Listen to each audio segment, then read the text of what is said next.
श्रेया शुक्ला, आप देख रहे हैं देश का सबसे भरोसेमंद digital channel VK news. Bakrid के त्यौहार में जहां मुस्लिम समुदाय जश्न में डूबा था, तो इसी बीच एक खबर आई जिसने सबको हैरान कर दिया। खबर स्वीडन से आई, जहां इस्लाम के पवित्र ग्रंथ कुरान को आग के हवाले कर दिया गया, जिसके बाद सभी इस्लामिक देश आग बबूला हो गए। इराक, ईरान, तुर्की, सऊदी अरब, बहरीन, कुवैत और संयुक्त अरब अमीरात सबने विरोध जताया।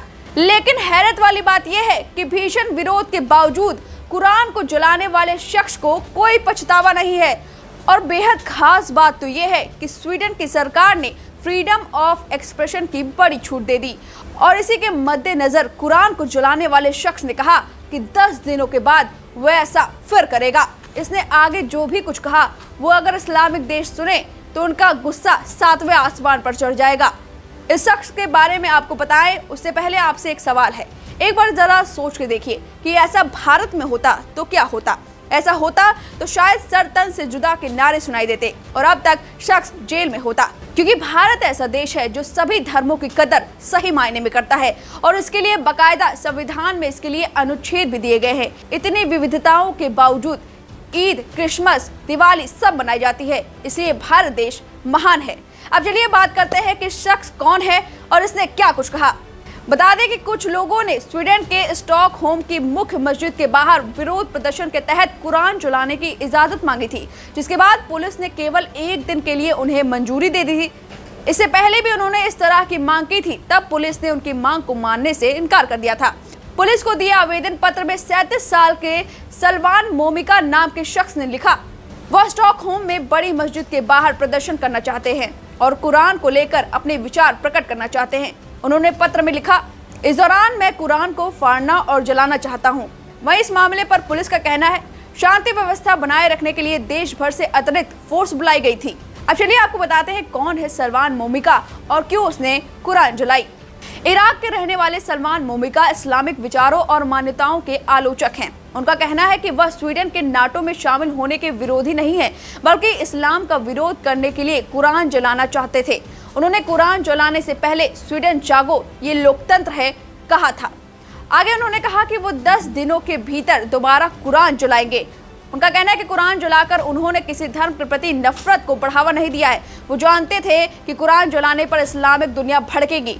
उनका कहना है कि कुरान जलाए जाने के बाद से उन्हें जान से मारने की धमकियां हजारों बार मिली हैं, लेकिन इस सब के बावजूद वो फिर से कुरान जलाने की योजना बना रहे हैं। 10 दिनों के भीतर में स्टॉकहोम में इराक के दूतावास के सामने इराक का झंडा और कुरान जलाऊंगा, उन्होंने ऐसा कहा।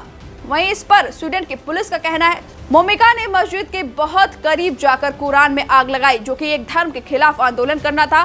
पुलिस मोमिका पर लगे इस आरोप की जांच कर रही है। हालांकि मोमिका ने इस बात से साफ इनकार किया।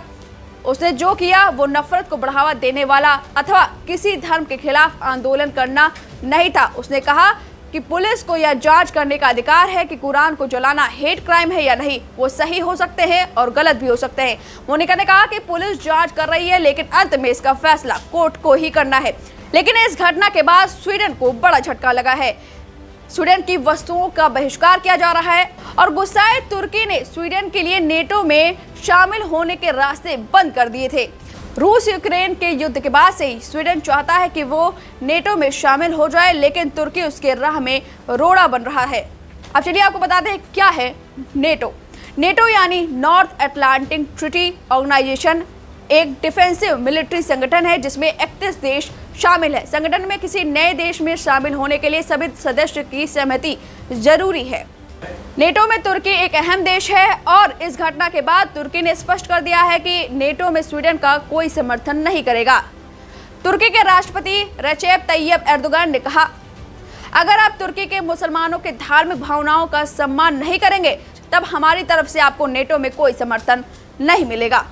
अब देखने वाली बात यह है कि एक तरफ जहां इस्लामिक देश स्वीडन के खिलाफ नजर आ रहे हैं, तो वहीं कुरान को जलाने वाले शख्स को इस बात का कोई पछतावा नहीं है। यहाँ तक कि आने वाले समय में वो एक बार फिर से कुरान को जलाने की बात कर रहा है। अब इस पूरे मामले पर आपकी क्या राय है, हमें कमेंट करके जरूर बताएं। वीके न्यूज, राष्ट्र के नाम।